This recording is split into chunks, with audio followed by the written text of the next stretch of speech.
Dan semoga Allah subhanahu wa ta'ala menghancurkan sehancur-hancurnya para pelaku pembantaian 6 syuhada pengawal kami dan yang memerintahkannya, serta para aktor intelektualnya juga yang merestuinya, dan semua yang terlibat dalam pembantaian sadis dan brutal tersebut secara langsung maupun tidak langsung. Allahumma dammirhum tadmira waqtulhum badada wala tughadir minhum ahada ya qawi ya matin ya muntaqim amin ya rabbal alamin. Allahu Akbar, Allahu Akbar. Umrah reguler Tar Jakarta bulan September, perjalanan 12 hari, harga mulai 26 juta sudah termasuk tiket pesawat. Daftarkan sekarang di 082311629664.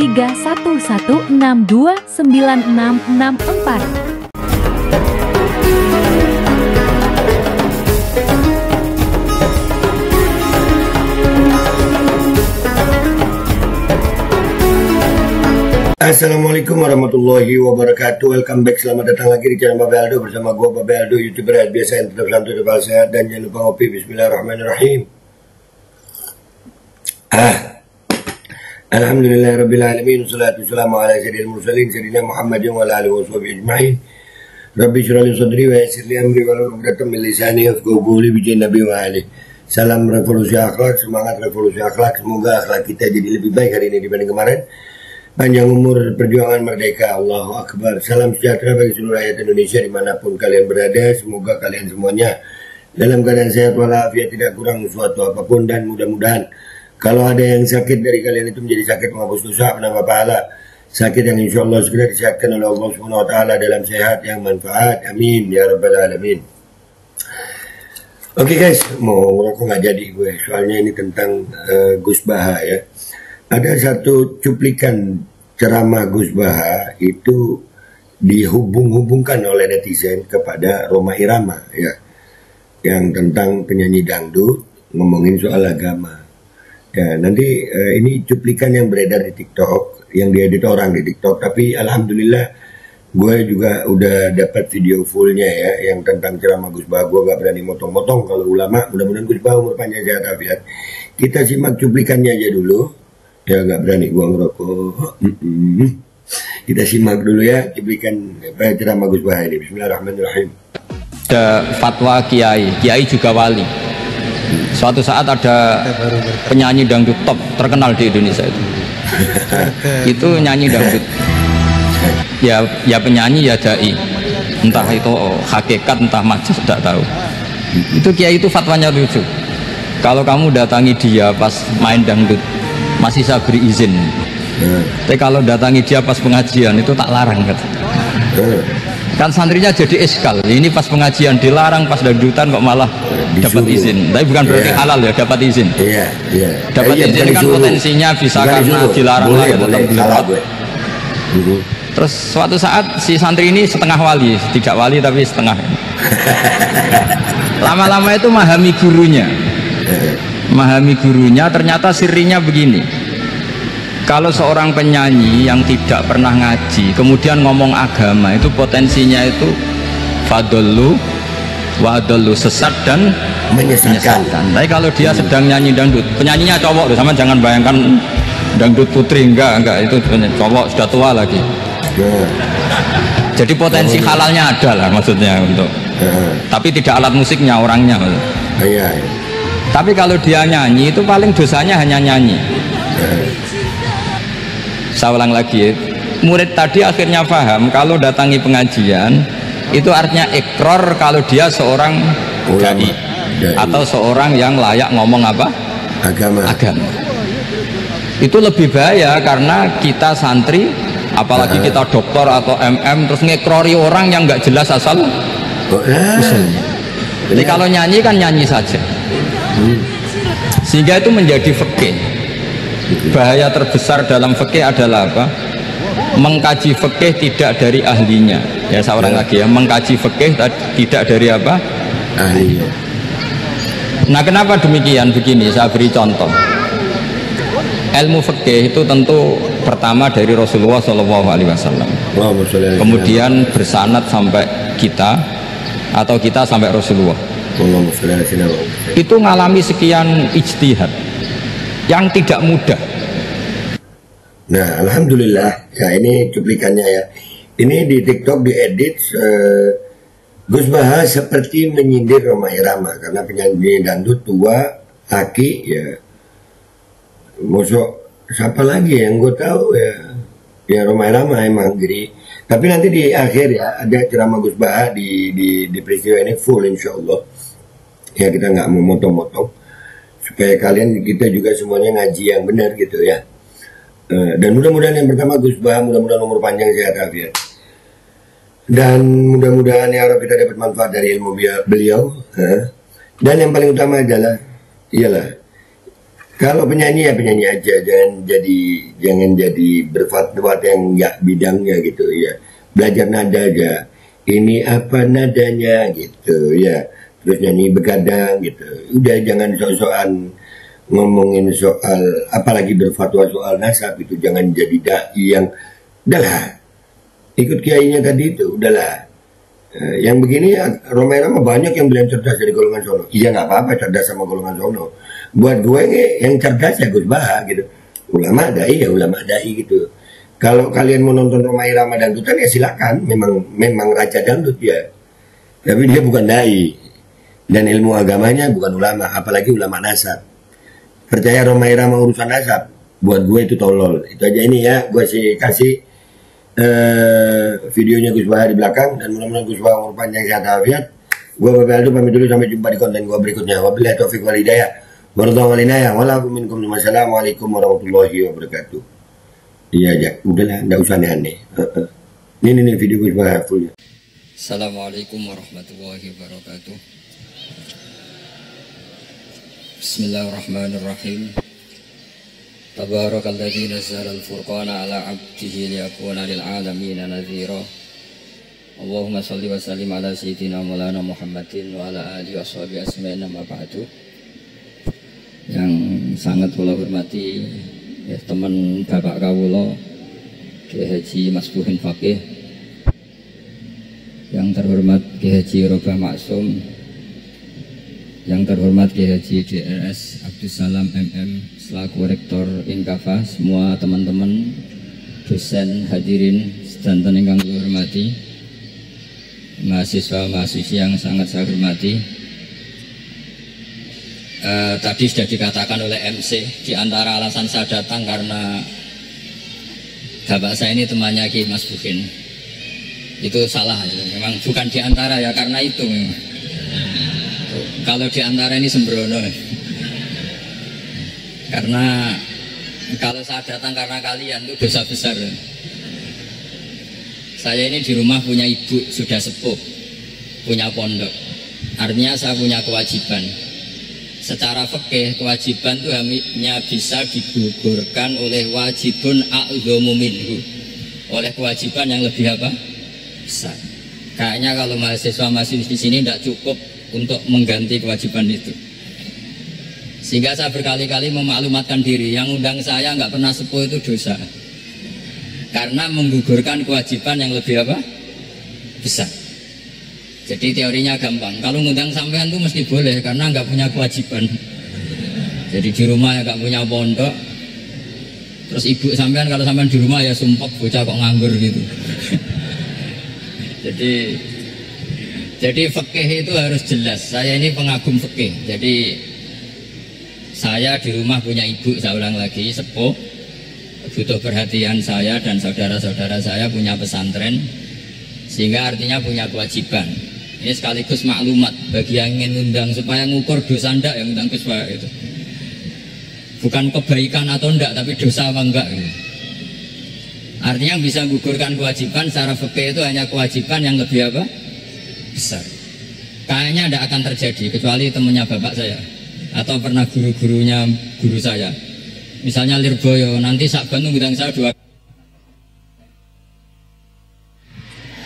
Begini ya, ini kan abahnya Kiai Masbuhin juga namanya Faqih, gurunya juga Kiai Abdul Faqih. Saya berharap anak-anak Inkafa ini nekuni utamanya itu fikih. Fikih itu penting sekali. Kata Sayyid Ali yang Shahibu Simtud Durar itu, wabihi qiwamus syariah. yang bisa mengawal syariat itu hanya fikih. Fikih itu ya kalau yang paling gampang untuk kita misalnya punya Fathul Qorib, Fathul Mu'in, Fathul Wahab. Tapi yang faham betul, mesti faham itu ngelotok setengah hafal. Jangan bawa kitabnya tok, sementing sekian semester terus selesai. Itu sama-sama dosa, itu dosanya ya dosa, mahasiswanya juga dosa. Karena sudah terlanjur sarjana agama, ternyata nggak bisa, itu kan mendingan tidak sarjana agama. Itu saya tak cerita sama Kiai Roba, itu ada fatwa kiai juga wali. Suatu saat ada penyanyi dangdut top terkenal di Indonesia itu nyanyi dangdut, ya penyanyi ya dai, entah itu hakikat entah majaz tidak tahu. Itu kiai itu fatwanya lucu, kalau kamu datangi dia pas main dangdut masih saya beri izin, tapi kalau datangi dia pas pengajian itu tak larang kan santrinya jadi eskal, ini pas pengajian dilarang, pas dangdutan kok malah dapat izin. Tapi bukan berarti halal ya, dapat izin. Dapat izin kan potensinya bisa karena dilarang lah ya tetap belerot. Terus suatu saat si santri ini setengah wali, tidak wali tapi setengah. Lama-lama itu memahami gurunya, ternyata sirinya begini. Kalau seorang penyanyi yang tidak pernah ngaji kemudian ngomong agama, itu potensinya itu fadlu wa'adlu, sesat dan menyesatkan. Tapi kalau dia sedang nyanyi dangdut, penyanyinya cowok, sama jangan bayangkan dangdut putri, enggak itu cowok sudah tua lagi. Jadi potensi halalnya ada lah maksudnya untuk, tapi tidak alat musiknya, orangnya. Tapi kalau dia nyanyi itu paling dosanya hanya nyanyi.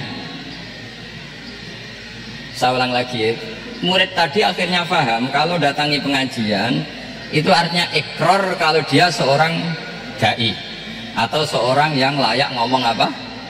Agama. Itu lebih bahaya karena kita santri, apalagi kita doktor atau MM, terus ngekrori orang yang nggak jelas asal usulnya. Tapi kalau nyanyi kan nyanyi saja, sehingga itu menjadi fikih. Bahaya terbesar dalam fikih adalah apa? Mengkaji fikih tidak dari ahlinya. Ya saya ulang lagi ya, mengkaji fikih tidak dari apa? Ahlinya. Nah kenapa demikian? Begini, saya beri contoh. Ilmu fikih itu tentu pertama dari Rasulullah SAW, kemudian bersanad sampai kita, atau kita sampai Rasulullah. Itu mengalami sekian ijtihad yang tidak mudah. Saya beri sekian contoh. Dulu Imam Syafi'i itu sukanya sama guru yang miskin, ya karena rata-rata santri juga miskin, jadi mesti ngidolakan guru yang miskin, karena sesama miskinnya harus berkoalisi. Tapi akhirnya gurunya Imam Syafi'i itu miskin sekali, namanya Muslim bin Khalid Az-Zanji itu miskin, Sufyan As-Sauri miskin, Sufyan bin Uyainah miskin. Setelah ngaji di Medina, itu Imam Malik itu kaya, pas itu Imam Malik sudah kaya. Setiap ketemu Imam Syafi'i dikasih uang. Sampai ketika Imam Malik itu bilang, kamu sudah alim, ilmu saya sudah habis, kamu ngaji sama yang lain. Sama siapa? Kata Imam Malik, orang yang sealim saya sudah meninggal, namanya Abu Hanifah, tapi dia punya murid namanya Muhammad bin Hasan Asy-Syaibani, kamu ke sana. Terus Imam Malik datang ke Baki. Dulu Baki itu pasar rental, ya Grab lah kira-kira sekarang itu. Mengumumkan siapa kafilah yang mau ke Irak, kita ya Imam Malik, dibayari sama Imam Malik, ini yang antar ke Irak, ke Muhammad bin Hasan Asy-Syaibani. Imam Malik mulai ngeper, guru saya yang miskin tidak pernah nyangoni, guru-guru saya yang kaya sering nyangoni. Mulai memasalahkan dia miskin gitu, kira-kira seperti itu, mulai masalah gitu. Setelah datang ke Irak di Muhammad bin Hasan Asy-Syaibani itu si Muhammad bin Hasan Asy-Syaibani itu kalau ngitung uang itu di meja tamu. Jadi punya emas lantaan, punya uang, kira-kira kalau Indonesia punya rupiah, punya dolar, dihitung itu di ruang tamu. Kata Imam Syafi'i, saya dengan Imam Malik saja nggak serik, ini lebih kedonyan lagi ya itu. Ngitung uang itu di ruang tamu. Terus akhirnya si Muhammad bin Hasan Asy-Syaibani ini ahlul usul, dia pakar usul. Kamu heran sama saya? Iya, kiai kok kedonyan, biar ngomong. Tapi kata Muhammad bin Hasan Asy-Syaibani, kalau kiai tidak boleh kaya, kita kayak wong fasik. Ben gue demenan, gue mabuk. Oh jangan, nanti dipakai maksiat. Panjenengan mawon kersane digetokan. Berarti kiai oleh sugih, mun angsal-angsal. Semenjak itu jadi satu fikih bagi Imam Syafi'i. Ternyata kalau mengharamkan kiai sugih berarti membolehkan yang fasik sugih. Kalau yang fasik sugih bisa dipakai i'anah alal maksiat. Semenjak itu mindset pikiran Imam Syafi'i rubah. Saking rubahnya sampai beliau berpendapat orang bisa beli Alphard, kok beli carry itu haram. Bisa jadi bupati kayak Pak Roba, jadi RT haram. Pokoknya gitu. Bisa keren kayak Gus Bak, kok jadi orang pendengar haram. Pokoknya haram terus. Karena dalil beliau al-Islam ya'lu wa la yula alaih.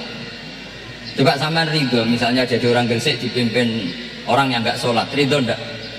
Ndak. Atau sholat tapi nggak bisa ngaji, ridho ndak?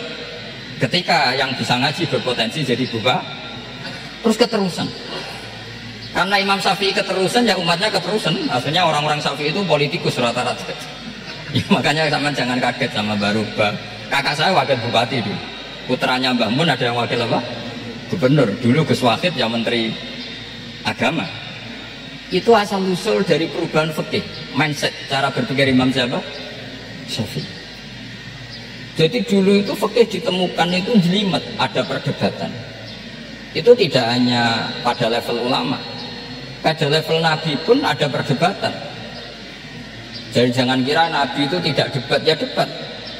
Nabi itu asal seangkatan itu mesti debat, termasuk debat dengan malaikat. Jadi kalau perlu ya debat sama apa? Karena malaikat itu kan lugu-lugu itu gak iso mikir. Karena kalau malaikat iso mikir bisa jadi rektor. Nanti kasihan Pak Salam gitu. Malaikat gak boleh jadi rektor. Malaikat Israel itu gak tahu etika. Jadi beliau ketika mau membunuh, mencabut nyawanya Ibrahim datang, ya Ibrahim saya ini disuruh nyabut nyawa kamu. Kata Ibrahim, wah kamu itu pasti salah. Kamu tahu saya siapa? Saya ini Khalilur Rahman, kekasih Allah. Masa kekasih membunuh yang dikasih? Ini nggak benar, logika itu nggak benar. Pasti kamu salah. Karena Israel itu tidak bisa debat. Ketika ditanya, hal ra'aita khalilan yumitu khalilah, masa kekasih membunuh yang dikasih? Saya ini Khalilur Rahman. Masa Allah mencintai saya kemudian membunuh saya? Itu logika nggak benar. Nggak, keliru, kamu itu keliru. Israel akhirnya terbang lagi. Ya Allah, katanya logika saya ini salah. Karena masa kekasih membunuh yang dikasih. Karena Israel nggak pernah sekolah, kamu nggak pernah sekolah, nggak bisa dia jawab. Akhirnya diajarin Allah. Dah kamu bilang gini ke Ibrahim. Hal ra'aita khalilan yakrahu ayyalqa khalilah. Masa kekasih tidak siap ketemu yang dikasih? Dibalik logikanya. Akhirnya datang lagi ke Israel. Kata Allah begini, masa jenengan kekasihnya tidak siap ketemu yang kau kasih? Oh ya oke, mati gak apa-apa. Jadi ilmu itu ngalamin perdebatan. Jadi saya datang murni karena Kiai Mas Bukin, bukan karena MC. Itu dosa besar kalau saya datang karena MC. Karena saya punya kewajiban yang lebih besar. Jadi yang bisa mengalahkan adalah a'dhama minhu, yang super besar kira-kira gitu. Karena jelas ada riwayat inna min abaril birri silatar rojuli ahla wuddi abi. Ya, inna min abaril birri silatar rojul ahla wuddi abi. Di antara kebaikan yang sangat baik adalah seseorang menyambung teman bapaknya. Padahal sampean kan nggak mungkin teman bapak saya. Teman saya aja nggak mungkin, nggak level apalagi bapak saya kan. Jadi malah mukhal itu. Jadi ilmu itu harus mengalami satu gesekan, karena logika itu bisa dibalik. Nah karena ilmu itu mengalami satu gesekan, satu logika yang bisa kayak iya kayak enggak, sehingga jargon di dunia ijtihad itu begini. Ra'yuna shawabun yahtamilul khata' wa ra'yuka khata'un yahtamilus shawab. Pendapat saya benar tapi mungkin salah. Tapi pendapat kamu taruhannya salah dulu, tapi yang mungkin benar. Jadi mustahid, kalau kata mustahid itu lucu, ngomongnya itu ra'yuna shawabun yahtamilul khata'. Pendapat saya tarifnya benar dulu, tapi yang mungkin salah. Kalau pendapat kamu salah, tapi ya mungkin benar atau mungkin bisa salah, ya tidak tahu, pokoknya mungkin benar. Nah, kenapa demikian? Begini, di luar masalah tauhid, seolah lagi di luar masalah tauhid, itu tentu ada masalah-masalah yang sifatnya ijtihadiyah. Ya, saya ulang lagi, yang sifatnya apa? Ijtihadiyah. Dan ijtihadiyah ini nggak pernah selesai karena muqtadul hal, konteks kesejarahan maupun konteks kesempatan itu tidak sama. Dulu kiai-kiai itu ngaramkan dasi, ngaramkan celana, karena yang celananan yang dasinan itu penjajah, sehingga mantasabbaha biqaumin bahwa apa? Minhu. Tapi lama-lama kiai-kiai itu ya pakai dasi, pakai celana. Ya karena dianggap sudah tidak mantasabbaha biqaumin bahwa apa? Minhu. Ini ngalami pergeseran. Semua istihad itu mengalami pergeseran. Lalu pertanyaannya begini, lalu istihad apa Gus yang permanen? Yang permanen ya istihad dengan alatul istihad, dengan alat-alat apa? Istihad. Saya beri contoh misalnya begini. Nabi Musa itu yang mengalami istihad. Kata beliau karena kangen Allah, itu ingin melihat Allah karena kangen. Robbi arini anzur ilaih. Qala lan tarani walakin anzur ilal jabal. Ya sudah, namanya orang kangen yang ingin melihat, ya sudah gitu aja. Sehingga ahli ilmu kalam itu berdebat. Kalau kata ahli sunnah, karena Nabi Musa minta ingin melihat Allah, berarti melihat Allah itu jaiz, mungkin. Karena Nabi gak boleh bodoh meminta sesuatu yang muhal. Maka antipatinya ahli sunnah terhadap pendapat Mu'tazilah itu antipati. Karena menurut pendapat Mu'tazilah Allah itu qadim, Allah itu laisa kamitslihi syai'un, sehingga gak bisa dilihat. Pertanyaannya adalah berarti Nabi Musa meminta sesuatu yang muhal, itu bodoh sekali sampai gak tahu mana muhal mana apa jaiz. Makanya kata Imam Ghazali, masa Nabi Musa yang Nabi gak tahu kalau melihat Allah itu muhal sampai minta, berarti nganggap itu jaiz atau boleh. Itu cara pandang orang-orang ahli sunnah apa? Wal jamaah. Tapi tetap saja sebagian ulama itu ya balelo, yang kayak Mu'tazilah itu ya balelo, cara berpikir pokoknya itu karena kangen, bukan karena mungkin atau tidak mungkin. Jadi nggak mungkinnya tetap tidak mungkin. Terus mereka dalil la tudrikul absar wa huwa yudrikul absar. Nah, sudut pandang ini akan terus. Ada seorang wali ditanya, kalau kamu di surga ingin melihat Allah apa enggak? Jawabnya enggak. Kenapa ya? Kasihan Allah. Terus kenapa aja? Unazzihu dzalikal jamala an nadzuri misli. Saya tidak ridho Allah yang hebat, yang keren, kemudian sing delok di rumah aku wong gresik. Koyo gak ngergani pangeran. Sebenarnya sing delok Allah ben golongane Nabi Muhammad, Nabi Ibrahim, kowe ora usah ngilangi keren maksudnya itu. Jadi ada ulama itu jadi wali kalau sholat itu karena di soft belakang. Tapi jangan ditiru. Itu kan nggak lazim ya. Lazimnya kan afdhalus sufuf tak soful awal. Ketika ditanya, kenapa kamu kalau sholat di belakang? Cek GR koyok wanis wan pangeran gue ngarep. Aku sungkan berarti gue gurih. Kalau zaman kan karena males, bukan karena sungkan. Jadi itu artinya rasa ya. Makanya nggak bisa, nggak ada istihad itu tidak mungkin karena perasaannya orang itu beda-beda. Itu Sayyid Abdul Al-Haddad itu kalau ngendikan masyhur, man da'a li dzalimin bil baqa faqad ahabba ayyusawwah fi ardi. Orang yang mendoakan orang fasik masih hidup, gak mati-mati, itu berarti suka kalau Allah dimaksiati di buminya. Wong fasik kelakuannya rak maksiat, nambah dongakno mari. Itu berarti kamu ingin Allah didurakani terus menerus karena si fasik masih hidup. Tapi kalau Abu Hasan As-Sadili cara ngendikan gini, kalimatnya persis. Man ahabba alla yu'sawwahu fi ardi faqad ahabba alla tadhara maghfiratuh. Orang yang ingin dunia ini steril, gak ada maksiat, maka sama saja berkeinginan tidak melihat luasnya maghfirahnya Allah. Sama-sama wali besar, tapi cara pandang hubungannya dengan Allah seperti itu. Jadi mau tidak mau, istihad itu mau tidak mau.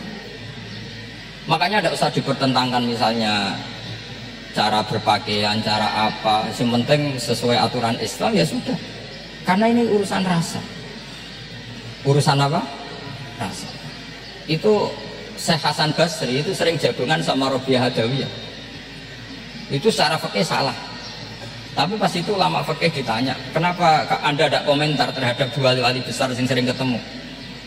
Andai kan semua santri seperti itu akan saya halalkan, kata. Karena nggak mungkin punya nafsu. Sehingga fikih dulu memang masih asli. Kamu lihat di takrib misalnya, lelaki melihat perempuan itu nggak boleh kecuali sekian alasan.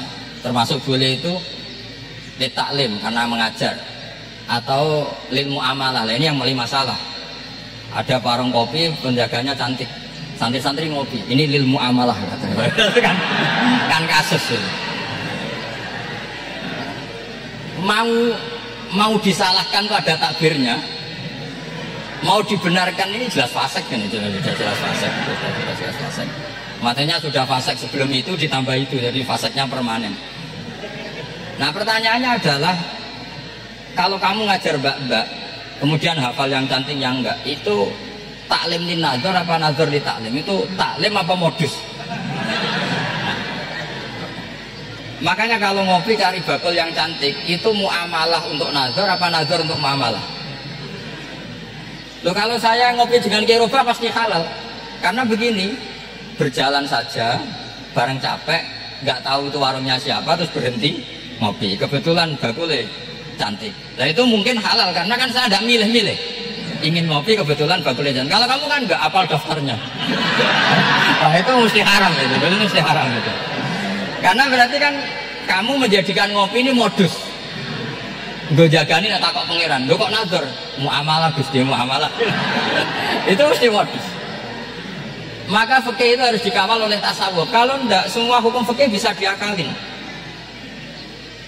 Makanya Imam Bukhari punya satu bab namanya Kitabul Khiyar. Bab mengkhilaf fikih. Beliau itu antinya sama Abu Hanifah itu luar biasa. Enggak ada ulama dibenci Imam Bukhari kayak Abu Hanifah. Masyhur. Untungnya beliau enggak menangi Abu Hanifah. Kalau menangi geger terus ya. Bisa fasul masail terus. Itu Abu Hanifah itu ulama yang suka khilaf. Khilaf itu ngerekayasa hukum. Misalnya begini, saya ini puasa agak lemes, ujian agak lemes, apalagi kiai serapati di duit, santri beling-beling lemes ya. Apa mangan nih kan, poso-poso kok mangan kan gak keren. Supaya saya bisa makan dan halal, saya bisa ngajak kiai robai ya jalan-jalan. Jalan-jalan nyari yang jarak 2 marhalah. Ya sudah. Terus bisa makan. Kalau ditanya Allah kok makan musafir.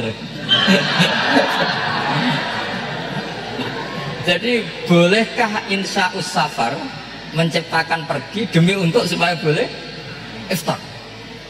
Boleh enggak saudara-saudara? Coba kok enggak boleh alasannya apa? Kan pergi. Perginya juga enggak maksiat. Itu khilaf. Tapi Sayyid Muhammad, Abuya Sayyid Muhammad, Muhammad bin Alawi, Sayyid Muhammad itu membela Abu Hanifah, artinya membela jangan semua khilaf itu diharamkan. Karena itu cara, saya ulang lagi, karena itu cara untuk mengawal bahwa hukum Allah itu luas. Karena kalau nggak ada khilaf itu ya kita kesulitan. Kita kesulitan. Misalnya begini, ini penjelasannya, makanya kita harus sering mendengar. Saya itu dulu masih sangat fikih itu protes, kenapa ada puluhan polisi wanita. Itu kan pekerjaan cowok ya, pekerjaan pria. Tapi setelah mendapat penjelasan dari polisi, itu alasannya masuk akal, Gus. Kadang-kadang orang nakal itu menyembunyikan narkoba itu di alat wanitanya. Itu kalau semua lelaki polisi kayak jenengan, masalah itu. Sehingga memang harus ada polisi wanita, karena sebagian pengedar narkoba itu perempuan dan menyembunyikannya di tempat itu. Kalau semua polisi cowok kan nggak kebayang. Sehingga kita akhirnya mendengar membolehkan polisi itu wanita. Ada wilayah yang harus wanita. Begitu juga ada pertanyaan, kenapa sih dokter kandungan itu cowok? Saya punya banyak santri yang muhibin saya itu dokter kandungan. Tak tanya, kamu itu kok cowok kok jadi dokter kandungan, kan pekerjaannya seperti itu. Dia jawabnya lucu. Dari 10 yang tes jadi dokter kandungan, itu yang cewek itu lulus 2, yang cowok lulus semua. Karena ketika cewek dites melihat ketuban pecah darah itu langsung pingsan. Sehingga yang secara psikologi dablek itu kan memang lelaki. Jadi serah wongnya sewakit santes. Kadang nggak lahir-lahir dinteni nang jopo rokokane santai. Itu kalau cewek yang jadi dokter kandungan itu nunggu jam 11, jam 4 sudah pingsan. Nah ini cerita, bukan berarti saya menghalalkan, enggak. Kita harus mendengar, saya ulang lagi, kita harus apa? Dan itu setelah mendengar itu nanti jadi disiplin ilmu, yaitu namanya fikih. Saya berkali-kali cerita di mana-mana cerita, fikih itu harus dievaluasi. Karena ini masalah furu'iyah. Saya berkali-kali cerita di mana-mana cerita. Hukum berteman orang fasik gimana? Pasti orang jawab haram karena takut ketularan orang fasik. Tapi kalau dibalik, hukumnya bina orang fasik gimana? Ya baik, umatnya Nabi bisa bina kalau berteman. Kamu bisa bina orang fasik tanpa berteman? Gak bisa. Jadi kalau dibalik, hukum berteman orang fasik gimana? Haram. Hukumnya bina orang fasik baik, bisa bina kalau berteman. Berarti berteman orang fasik ya terus nanti pada level lapangan sih gampang. Kalau yang soleh membina yang fasik dan yang fasik ketularan yang soleh, maka ternyata baik. Kalau yang soleh ketularan fasik ya berarti ternyata buruk. Tapi kan hukum masa nunggu kenyataan, kan jadi ya hukum. Di mana-mana hukum itu kan ada asumsi, karena ini masalah ijtihad. Nah itu yang dilakukan para ulama kita. Jadi sampean harus mengkaji fikih secara detail, karena tidak hanya kita yang khilaf. Nabi-nabi juga khilaf dalam menentukan dakwah ilallah. Wali-wali kita kayak Abdul Hasan Asyadili sama Sayyid Abdul Al-Haddad itu juga khilaf. Imam Ghazali ya khilaf. Imam Suyuti itu kalau ketemu Al-Qastolani itu saling nggak nanya, saking nggak cocoknya, masyhur itu. Jadi ulama ya nggak cocok. Bedanya nak saiki berkoro partai. Kalau orang dulu enggak, karena pakai asumsi, karena memang susah. Nggak misalnya memang tak bedai, tak beri yang nggak misalnya ada orang rukuk kemudian kentut, itu sholatnya batal apa enggak? Enggak, jawab saja. Enggak, orang sholat kemudian pas rukuk kentut atau kelihatan auratnya, sholatnya batal apa enggak? Batal. Lah itu keliru nih sampean, salah dosennya mesti itu. Pertanyaannya gini, yang dikatakan sholat itu kan aqwalun wa af'alun muftatahatun bitakbir muftatamatun bitaslim. Lalu ketika sampai ruku apa sudah namanya sholat? Jika kamu katakan batal, namanya sholat aja belum kok sudah kamu katakan batal.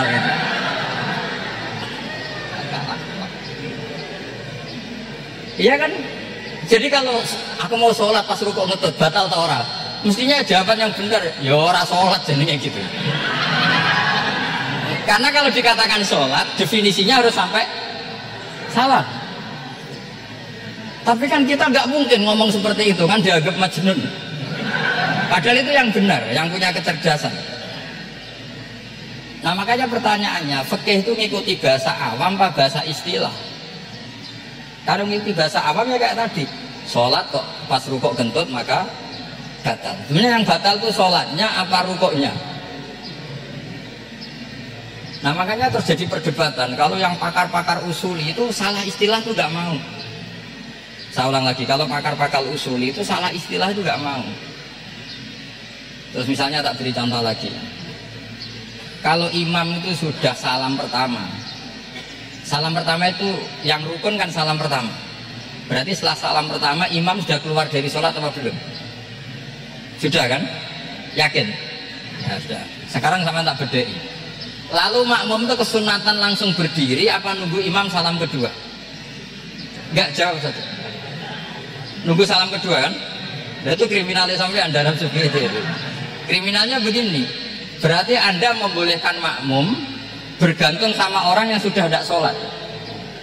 Kata kamu setelah salam pertama dia sudah tidak sholat, berarti kamu menginstruksikan makmum berhubungan dengan orang yang sudah tidak sholat, karena sudah keluar dari sholat ketika salam pertama. Kalau kamu di debat gitu gimana jawabnya? Pusing kan? Berarti robtul makmum bisolatiman sing wis laisa fi sholatin. Berarti menggantungkan sholat sama orang yang sebetulnya sudah tidak sholat. Ada yang jawab, sebagian ulama fikih tetap disunatkan menunggu salam kedua, karena salam kedua itu masih paket meskipun tidak rukun. Dia paketnya selesai. Tapi selalu pertanyaannya gini, lalu setelah salam pertama itu imam masih sholat gak? Udah sampai udah dijawab toh? Nah, ini pentingnya bodoh, gak mikir. Jadi makanya bodoh itu barokah karena gak mikir. Jadi soalnya Rabbana ma khalaqta hadza apa? Batila. Sing bodoh ya barokah, sing pinter ya barokah. Sing ora barokah maksiat. Wis ora barokah blas. Maka kan nafkah itu seperti itu. Jadi ada disiplin, di situ ada disiplin ilmu. Yang kadang kita tidak cocok. Makanya Imam Syafi'i sendiri ngendikan, kadang beliau dengan gurunya, dengan Imam Malik sampai ngarang ikhtilafu Malik. Beliau punya data yang beliau itu sedang nggak sama dengan gurunya, yaitu Imam siapa? Malik. Karena mindsetnya itu beda. Tidak sampai misalnya saya tanya, sholat itu harus menghadap kemana? Tidak, jawab saja. Kiblat kan? Ukurannya apa coba? Namanya madhep. Wajah apa dada? Imam Syafi'i milihnya dada. Sekarang praktekkan dalam dialog keseharian. Saya jagungan sama Kiai Roga seperti ini, terus wajah saya begini, madhep gak? Nah, itu masalah. Terus pertanyaannya, madhep dengan dada itu fi sholat apa fil qiyam?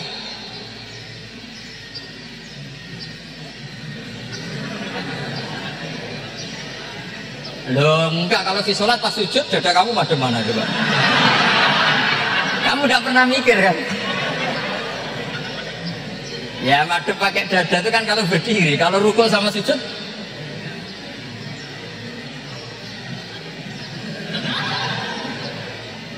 lah itu ulama itu jelimet gitu. Makanya jarang yang menekuni profesi ulama itu. Karena menekuni proposal banyak, karena memang susah. Jadi ulama itu orang yang cara berpikir sudah aneh, sehingga mereka detail. Maksudnya menghadap itu apa ukurannya? Ukurannya kalau berdiri ya dada, tapi nggak bisa kamu katakan atawajjuh bisodri, aturan dalam sholat, fikuli sholat. Pertanyaannya lah, kalau rukuk sama sujud dadanya menghadap kemana coba? Maka itu ilmu yang sudah jelimet. Nah ulama usul fikih, ulama yang nggak mau salah per detail hukum.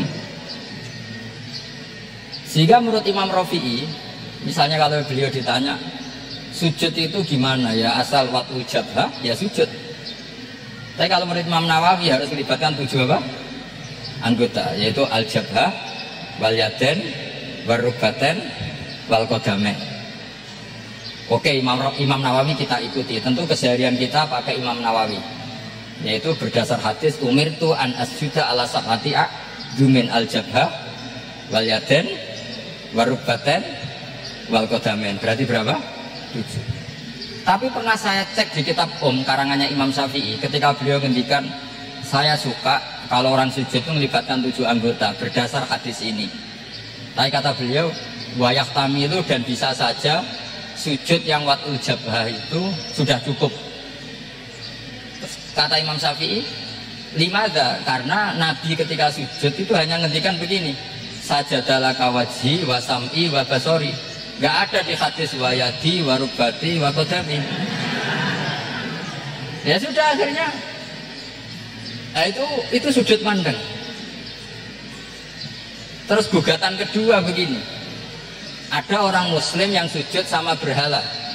Untuk menjadi murtad itu harus 7 anggota apa cukup atul jabhah alal ardi? Untuk sah menjadi murtad itu, untuk sah menjadi murtad cukup atul jabhah alal ardi harus 7 anggota. Untuk keabsahan murtadnya itu tidak jawab. Makanya ini tugas dosen-dosen ini meminterkan ini, karena namanya sudah faqih. Faqih itu ahli fikih yang detail, namanya faqih. Kalau ini mutafaqih. Jadi bukan tafakuha tapi tafakuha, ya, kayak tamarodo itu. Jadi wazannya nanti itu wal idhari ma laysa fil waqi'. Jadi ini bukan gojlok, ini memang marah saya ini. Jadi kalau sudah pakai gelar fakih harus fakih betul. Karena ilmu fikih itu sebetulnya gampang. Sampai kalau ngaji anak itu kelihatan fikih itu gampang karena ada logika yang terbangun. Misalnya begini, orang kalau tawaf itu disuruh agak jauh dari Ka'bah. Jangan sampai nginjak sadarwan. Karena sadarwan itu pondasi itu ikut Ka'bah. Kenapa begitu? Ya jenenge ra muteri Ka'bah, itu ide Ka'bah. Jadi sebenarnya sederhana logikanya. Sing jenenge muter itu di luar itu kita muter. Nah, kalau nginjak pondasinya namanya gak muteri Ka'bah tapi ida-ida Ka'bah. Ya jadi sederhana sebetulnya yang masuk akal.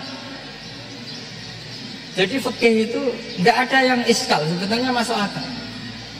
Tapi karena kita nekuni itu tidak serius, maka terus jadi paradok.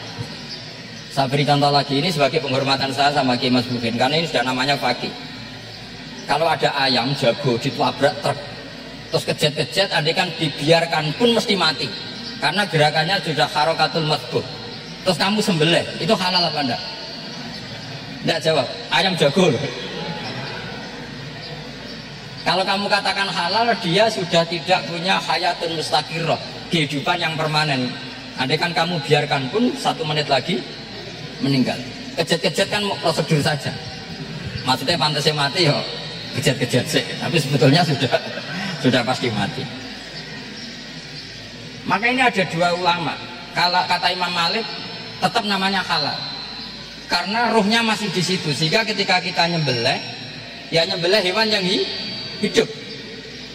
Yang namanya nyembelih itu pokoknya mematikan yang punya ruh, sementara saat itu ruhnya masih di situ, meskipun 1 menit lagi pasti mati. Tapi kalau madzhab Syafi'i enggak, ini sudah harokatul madbuh, tidak punya hayatun mustaqir. Sehingga dalam perdebatan ulama fikih itu lucu, kadang ya gampang mangkal non.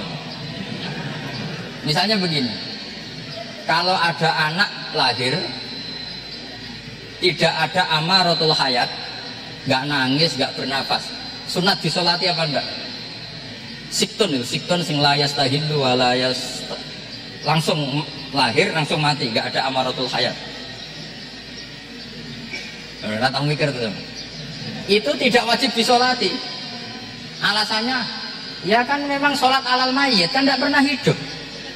Di mana-mana mayit itu setelah hidup mati, ini kan tidak pernah hidup. Namanya yakit atau lahmin, ya potongan daging itu aja tak? Jadi kadang fikih diwaca tenan dibeli mangkal. Terus ketika di kitab Minhajul Thalibin itu, kalau kamu keluar mani itu wajib mandi enggak? Wajib kan? Kalau keluar mani inzal itu kan wajib mandi. Nah kenapa nifas atau wiladah keluar bayi, kenapa ibu-ibu kalau keluar bayi wajib mandi? Alasannya lucu. Li annal walad maniyun mun akidun. Ini kan wis mani cuma mengkristal. Jadi kadang pakai mangkel. Apa ya? Sembrono itu masuk wajib mandi wiladah itu karena apa? Li annal walad maniyun mun akidun. Ini kok mani sing wis mengkristal. Mani sing wis jelalatan lah, lahir nangis macam-macam. Jadi ternyata karena kenapa pakai butuh alasan nyari hadis tentang keluar anak mandi itu gak ada yang sorry, yang ada adalah tentang inzal, innamal ma' minal. Akhirnya dicari-cari ternyata walad itu maniyun munakidun. Nah ini problem fikih. Sampean harus siap dengan pelajaran seperti ini, meskipun sampean mungkin wong priayi, tapi ini ilmu. Ya, saya ulang lagi, ini ilmu. Sehingga ulama itu mau tidak mau harus mau mendengar. Karena logika yang terbangun itu nunggu kalau mendengar. Kayak tadi, malaikat Israel baru sadar, masa kekasih bunuh yang dikasih. Masuk akal. Iso mikir juga Israel. Kalau sama sampean sih nggak nerima tetap selonang-selonang, ini masalah Ibrahim Khalilur Rahman. Sehingga kita di alasan fikih itu harus kita dengar. Saya dulu itu, saya sampai sekarang itu sama, kalau bayi lahir masuk sudah berbentuk bayi, saya sendiri berpendapat sebaiknya disolatin. Kalau sudah berbentuk apa? bayi meskipun tidak apa? Tidak nangis, tidak ada amaratul hayat. Kan yang digugurkan itu wajibnya, bukan masalah boleh dan tidak. Itu banyaklah perdebatan ulama di bab itu. Saya beri contoh lagi perdebatan ulama. Ini contoh-contoh fikih karena ini khusus penghormatan status fakih tadi. Itu kalau ada orang mati jenazah itu. Jenazah itu kalau sholat, itu kan umumnya jenazah di depan, kita nyolati di belakang. Itu yang mengatakan begitu ya tidak punya alasan, ya tahunya mulai dulu begitu, di mana-mana nyolati jenazah, jenazahnya di depan. Tapi di kitab Mahalli jelas diterangkan, kata kaul sa'ani tidak wajib. Alasannya lucu, fa'inal janazah laisat bi imamin. Jenazah itu tidak imam, kenapa harus di depan? Bukan kacau kan? Lu coba alasannya di depan, nah bang dia ada imam kok. Nah barokahnya fikih itu, jika kita melihat di Arab Saudi sekarang, itu jenazah kan di belakang, tapi kita tetap nyolati apa? Mayit. Kalau di Arab Saudi musim haji, itu jenazahnya di kamar mayit, tapi kita nyolati. Itu satu-satunya takbir ya tadi, fa innal janazah laisat bimanzilatin imam. Tapi jangan praktekkan, nanti dia kepaliran sesat. Saya hanya cerita ilmu, jangan dipraktekkan. Kalau dipraktekkan masih jadi aliran sesat. Mono jenazah ning mburi imame kok ngarep aliran sesat. Sebetulnya bukan sesat. Uji coba fikih.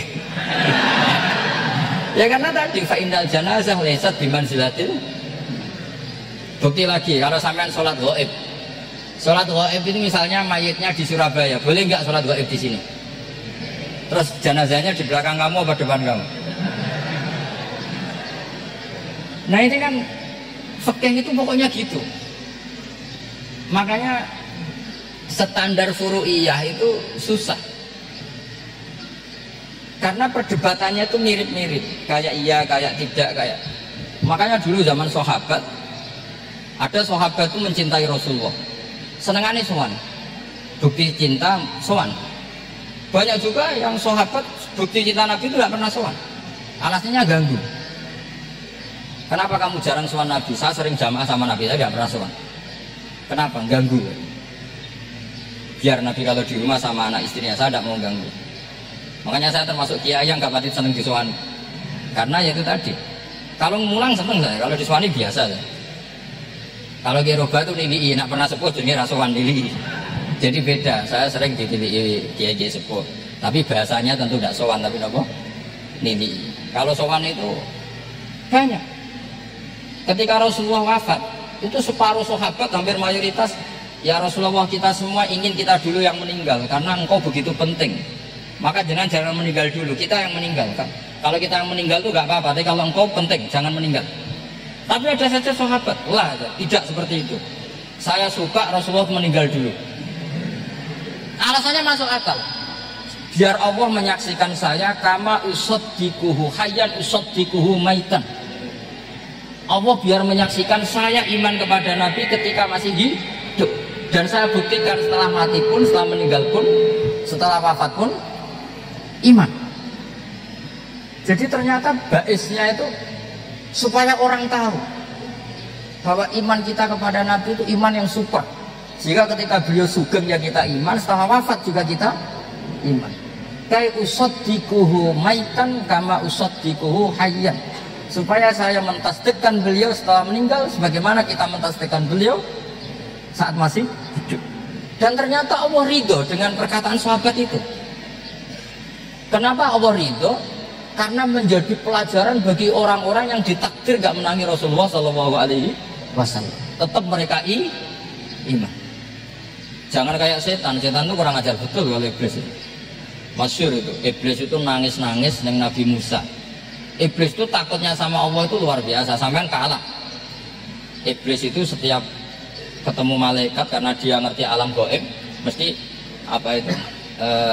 Kama sali syaitani isqala lil insani kufur falamma kafara qala inni bari'um minka inni akhafu rabbal alamin. Jadi setan iblis itu paling sering bilang inni akhafu rabbal alamin karena iblis itu tahu surga, tahu neraka, tahu kekuasaannya Allah. Jadi takutnya sama Allah luar biasa. Makanya setiap dia mengajarkan kekafiran, setelah orang itu kafir gimana? Inni bari'um minka inni akhafu rabbal alamin. Saking takutnya sama Allah, suatu saat iblis ini datangi Nabi Musa. Karena tahu Nabi Musa itu kalimullah, orang yang bisa komunikasi langsung dengan Allah. Ya Musa ya kalimullah, saya ini makhluk, saya takutnya sama Allah luar biasa. Tolong rayukan Allah supaya nerima tobat saya. Karena dirayu terus lama-lama Nabi Musa bilang, oke, tak rayukan Allah sama Allah. Karena Musa kekasihnya, ya Allah, iblis ini ingin tobat, tolong dikasih hak tobat. Kata Allah, oke, dia bisa tobat asal mau sujud di makamnya Nabi Adam. Karena kesalahannya dia gak mau sujud sama Nabi Adam. Semenang Nabi Musa karena ada cara untuk iblis menjadi tobat. Dikasih tahu sama Nabi Musa, alhamdulillah kamu diterima tobatnya. Syaratnya apa? Sujud ke kuburannya Nabi Adam. Wah, iblis ya tahu aslinya terus. Asjuduhu maitan wa qatla asjuduhu hayyan. Zaman urip aku ora gelem, kok meneh wis mati. Oh, dasar setan itu. Zaman urip aku ora gelem, wis mati kok kon sujud. Umat maksudnya terus sudah sampai sekarang akhirnya. Kalau sekarang sudah tidak mungkin lagi karena nggak ada Nabi Musa. Jadi ijtihadnya sahabat melihat wafatnya Rasulullah itu beda-beda dan ternyata semuanya diridhoni Allah. Karena ternyata yang suka Nabi wafat dulu adalah ingin supaya umat Islam tetap mencintai beliau, iman sama beliau, tasdik sama beliau, sebagaimana tasdik zaman Sugeng. Makanya kita harus mencintai guru-guru kita. Uhibbuhu maitan kama uhibbuhu hayya. Saya sampai sekarang itu ya merasa Mbah Mun itu tidak meninggal. Saya masih merasa kalau bapak saya tidak meninggal karena kita mencintai beliau-beliau ketika hidup dan ketika wafat itu sama. Karena beliau-beliau sama kita juga seperti itu. Rasulullah itu ketika mendekati wafat, ya bahasa halusnya intaqala ila rafiqil a'la. Itu Nabi kalau ngedikan tuh rileks sekali. Hayati khairun lakum wa wafati khairun lakum. Cung aku nak uripku ya apik. Engko nak aku wis kapundhut ya apik. Fa amma hayati fali asunna lakum asunan. Sebagian riwayat fa innakum tuhadditsuna anni wa uhadditsu ankum. Kalau saya masih hidup, saya bisa mengajarkan kamu sunnah, mengajarkan kamu tradisi-tradisi yang benar. Dan ketika aku mati, ketika aku sudah wafat, maka saya jejer Allah, kata Nabi. Saya berdampingan dengan Allah, maksudnya dekat Allah. Tentu bila kaifin walan hisor. Terus sudah fa'inna amalakum, amal-amal kamu diperlihatkan ke saya. Berhubung saya sudah dekat Allah, kalau amal kamu baik, saya muji Allah. Kalau amal kamu buruk, saya langsung mintakan ampun kepada Allah. Jadi Nabi rileks sekali. Artinya saya hidup bagus karena bisa mengajarkan kamu as-sunan wa syara'i. Kalau saya wafat karena saya dekat Allah, kalau kamu baik saya muji Allah, kalau kamu buruk saya mintakan ampun kepada guru-guru kita juga seperti itu. Justru setelah wafat beliau-beliau punya kesempatan dekat sama Allah, dekat sama al-malail a'la sehingga mendoakan apa? Nah terus kata Sayyid Muhammad, wala taqulu lima yuqtalu fi sabilillahi amwat. Kamu jangan pernah berkeyakinan atau berpendapat atau berkomentar kalau orang-orang yang mati fi sabilillah adalah berstatus apa? Mati, amwat. Kalah. Terus kata Sayyid Muhammad, hadza li amati syuhada. Ketentuan ini bagi umumnya syuhada. Artinya gini, umumnya syuhada saja tidak berstatus amwat. Apalagi hadza Rasulullah sayyidul syuhada, sayyidul anbiya, sayyidul mursalin, tentu tidak pernah berstatus amwat. Ya saya ulang lagi ya, jadi zaman cara berpikir amatu syuhada, syuhada yang umum saja berstatus hidup, tidak boleh distatuskan amwat. Apalagi Rasulullah itu sayyidus syuhada, sayyidul anbiya, maka status beliau pasti hayyun la yamut, pasti beliau itu hidup tidak.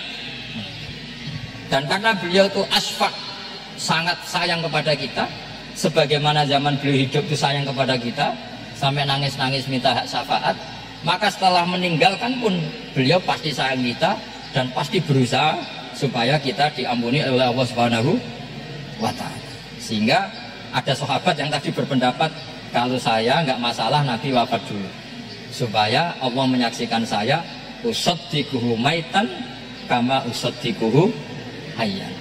Jadi ini cerita ya, cerita sudut-sudut pandang. Jadi saya mohon kalau mengkaji fikih itu harus detail. Minimal takrib itu setengah hafal. supaya konstruksi ilmu itu utuh. Ya sama lagi konstruksi ilmu itu, karena ilmu itu mesti ada yang apa ya, ya rada setengah salah itu, tapi disalahno ora kena. Ndak sampean tak bedheki, nak pancen bener langsung nak angkat jadi rektor. Nak bener tapi. Coba rukun sholat pertama itu apa coba?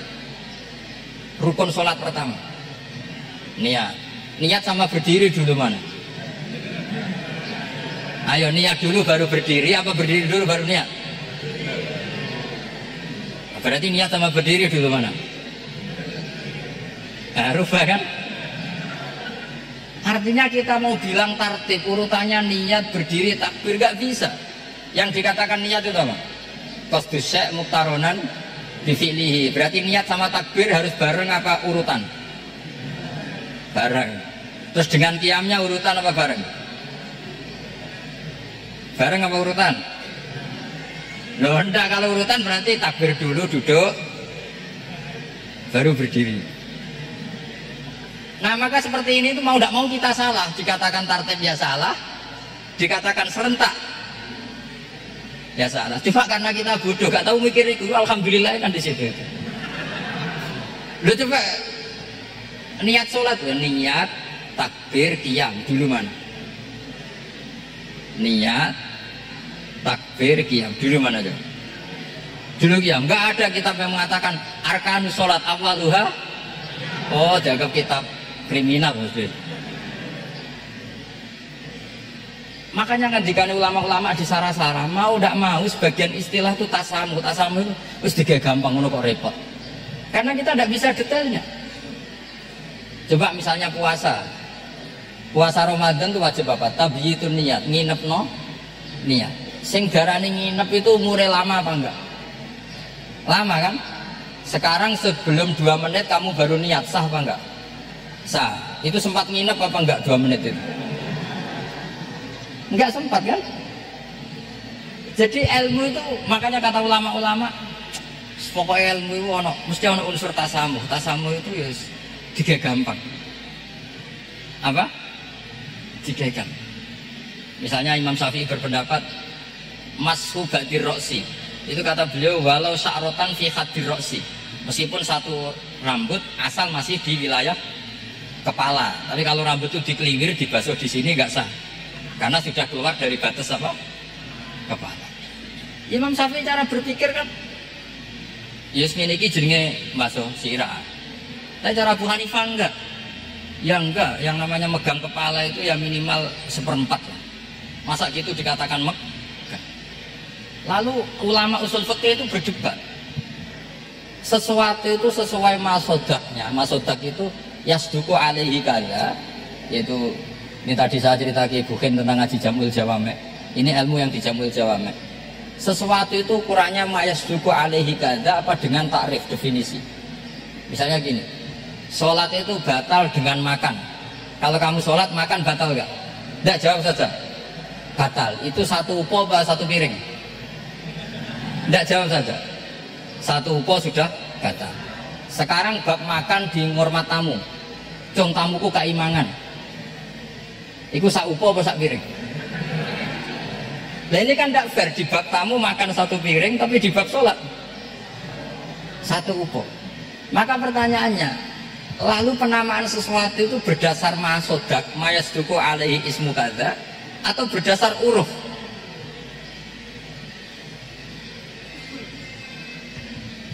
Ukurannya apa coba? Maka terus jadi perdebatan. Nah ini di sini ini pentingnya ulama karena ya sekarang saya bedai kan. Cengkeh itu wangi apa enggak? Kategorinya cengkeh. Wangi kan, kalau orang bikin kue tar pasti pakai apa? Cengkeh, pakai wedang ronde supaya manis, apa wangi dikasih apa? Cengkeh.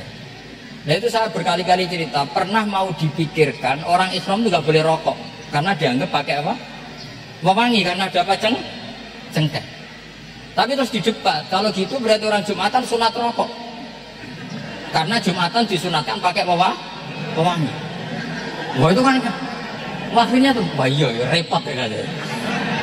Jadi kalau cengkeh kamu kategorikan wewangen, yang orang Islam nggak boleh rokok karena pakai cengkeh yang wangi, konsekuensinya orang Jumatan sunat rokok karena berarti di masjid pakai apa? Pewangi. Kan sesat semua ada dari itu. Jadi itu ilmu. Makanya selain fikih mateng itu ada ilmu yang namanya usul fikih. Usul fikih itu yang neliti itu. Mayasduku alaihi kada. Jadi yus muniku darani ngono. Seorang lagi. Muniku wis darani ngono. Ora perlu roh detail. Ya, saya ulang lagi. Ora perlu roh detail. Makanya Abu Hanifah itu misalnya basuh wajah. Wis anggar kecelok ngene iki basuh wajah. Nek Imam Syafi'i kan detail. Mimba ini mana bitis syari sampai ila somahi udunehi ila dakon. Terus mana bitis syari Imam Syafi'i nambah apa? Ghaliban. Kenapa ditambah ghaliban? Karena kalau orang budak mana bitis syarinya di sini. Jadi itu fikih. Jadi fikih itu jelimet. Padahal kita ini nggak pernah berpikir secerdas Imam Syafi'i, tapi akhirnya ya mikir juga. Agak ditambah ghaliban, mana bitis syarinya orang budak kan? Sini. Terus sekarang perdebatannya, orang budak basuh Mas Roksi di sini sah nggak? Karena tadi itu wajah apa kepala gitu. Kan jadi bingung gitu. Ya makanya ini mukadimah saya supaya sampean lebih disiplin belajar apa? Fikih dan setidaknya didiskusikan lah kitab-kitab Minhajul Thalibin atau kitab-kitab Mahali. Karena di situ nanti ada perdebatan. Dan perdebatannya itu indah sekali kayak tadi. Ada yang mengatakan jenazah harus di depan, tentu dalam kondisi normal. Kita ingin jenazah itu di depan. Tapi ada kondisi itu tidak normal kayak di Masjid Haram. Lalu solusinya gimana? Ya kita ngikuti kaul Sani, fa innal janazah laisat bimanzilatil imam. Jadi kalau di sini normal ya sudah kita sholat. Ya normal aja lah. Masa jenazahnya di belakang kamu sholat? Nanti jenazahnya iri. Sekali-kali di depan aja kok nggak boleh gitu. Malah jadi repot tadi. Jadi karena apa ya? Kalau kita mengkaji tidak panjang itu bahaya. Karena ilmu tadi, ilmu itu ada logikanya. Imam Ghazali dalam bab warid sama maurud itu nggak setuju sama Imam Syafi'i. Dia Maliki. Ya kalau dalam mazhab Syafi'i yang populer kan kalau ada najis airnya sedikit kan dikucurkan supaya al-ma'u itu warid. Kalau warid punya kekuatan menghilangkan. Tapi nggak boleh najis diletakkan di bejana yang ada airnya. Airnya namanya maurud. Tapi Imam Ghazali dalam hal itu ngikuti Imam Malik. Nggak ada bedanya warid sama maurud. Karena logika Imam Ghazali gini. Misalnya ini ada najis. Ya mik ini ada najis di sini. Atau sarong lah. Contoh paling gampang kan sarong. Ini sarong, najisnya di sini. Kamu kucuri. Ketika kamu kucur, air yang lewat ini kan tidak ada dua kola. Kemudian ketika terkena najis, mutanajis kan? Kalau dia sudah mutanajis, dia punya kekuatan menghilangkan najis apa enggak? Enggak kan? Karena dia sendiri berstatus mutanajis. Artinya begini, meskipun ini disorno, itu bukan berarti najis enggak campur. Nah terus sampean misalnya bantah, tapi kucurannya wakil, terus nanti semua tersisa hilang. Ya kalau gitu nggak ada masalah kan, pertanyaannya kan karena banyu itu satu ciduk. Sehingga Imam Syafi'i mengatakan cara berpikir Imam Ghazali, air itu oleh Allah dikatakan mutahhirun, mensucikan. Ya sudah, kalau ada air berarti mensucikan, baik caranya warid maupun maurud. Bukan karena air itu menghilangkan najis, karena tadi logikanya yang sudah kena najis, air ini sudah berstatus mutanajis, berarti pas mulai lewat ke bawah dia statusnya apa? Mutanajis. Ke bawah lagi berstatus mutanajis. Misalnya sampean bantah, tapi mutanajis ini kan dihilangkan oleh air di atasnya. Ya kalau ada jaminan air berikutnya bisa menuntaskan. Nah najisnya bandel, gandok kan terus panjang perdebatannya. Makanya kata Imam Ghazali, sudah dalam hal itu saya ikut Imam Malik. Ikut Imam Malik, anggarono najis, kok istisori banyu nek ora mutaghayyir, ya ngono iku jenenge nyucekno. Mergo banyu oleh Allah distatuskan mutahhir, mensucikan. Dadi ora usah bayangno sing jlimet-jlimet. Nah, itu namanya masodak. Wis keceluk basuh ambek banyu. Berarti wis keceluk mensucikan. Itu juga satu kefiah dalam usul fikih. Ya sudah seperti itu. Ya kayak sampean kangen anak. Kangen anak itu ketemu wis cukup ta ora? Cara sampean wis cukup. Lah cara anake sampean ketemu tok ra nyangoni. Nah. Lalu ukurannya itu ukuran anak atau ukuran orang tua? Ukuran anak atau ukuran orang tua? Definisi ketemu lalu. Ukuran orang tua atau ukuran anak? Sama khilafnya ulama, ini terakhir contoh terakhir dari saya. Fasyamu salasati ayamin fil haji wa sab'atin idza raja'tum. Ada pelanggaran haji yang bayarnya itu puasa 3 hari di musim haji dan 7 hari ketika pulang. Imam Syafi'i berpendapat 7 hari yang idza raja'tum ketika pulang itu orang itu setelah di rumah. Di mana-mana pulang itu setelah di. Tapi menurut Abu Hanifah enggak. Asal sudah balik kanan dari Mekah, dia di perjalanan puasa sudah sah. Karena bagi penduduk Mekah, kalau kamu sudah balik kanan namanya pulang. Seperti ini saya nanti, setelah acara saya pulang. Pasti ke Eropa kalau ditanya, Gus Bak kemana? Sudah pulang. Tapi tanyakan istri saya. Jadi orang sini kalau saya sudah pamit, sampean bilang saya pulang enggak? Gus Bak kemana? Sudah pulang. Tapi tanyakan istri saya. Belum pulang. Lalu ukurannya ini jenengan apa istri saya? Ya mau nggak mau harus, karena Allah hanya dian wasab'atin idza raja'tum, dan 7 hari ketika kamu sudah pulang. Ukurannya siapa coba? Ukurannya penduduk Mekah apa keluarganya? Kalau ukurannya penduduk Mekah, asal orang haji sudah cabut ya disebut pulang. Tapi kalau ukurannya keluarga, asal belum sampai rumah belum disebut pulang. Itu seperti kita dulu ketika era Wesel, zaman Ki Mas Bukin, Ki Roba Mondok, saya kan era Wesel. Angger wong tua sebar ngeposno, anakku wis tak kirimi kan gitu. Wis diposno. Tapi masih 3 hari. Jari anake durung dikirimi. Bener mana tuh? Ya kira-kira seperti itulah usul fikih. Saya mohon anak-anak Inkafa ini mengkaji itu. Dengan status fakih itu orang yang mutafannin, mutabakhir fil fikih. Itu baru disebut apa? Fakih. Kalau enggak namanya apa? Mutafakih. Jadi bukan fakih tapi berpura-pura apa? Berpura-pura ahli fikih. Ya, tentu sekolah ini bukan diciptakan untuk yang berpura-pura fikih, tapi memang benar-benar apa? Fakih. Ya, saya kira demikian. Mohon maaf. Assalamualaikum warahmatullahi wabarakatuh.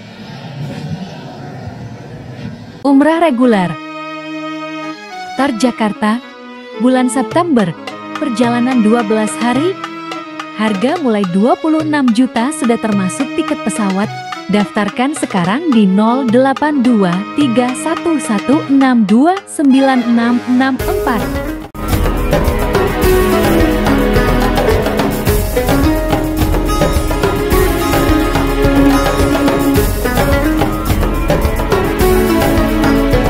Dan semoga Allah subhanahu wa ta'ala menghancurkan sehancur-hancurnya para pelaku pembantaian 6 syuhada pengawal kami dan yang memerintahkannya, serta para aktor intelektualnya juga yang merestuinya, dan semua yang terlibat dalam pembantaian sadis dan brutal tersebut secara langsung maupun tidak langsung.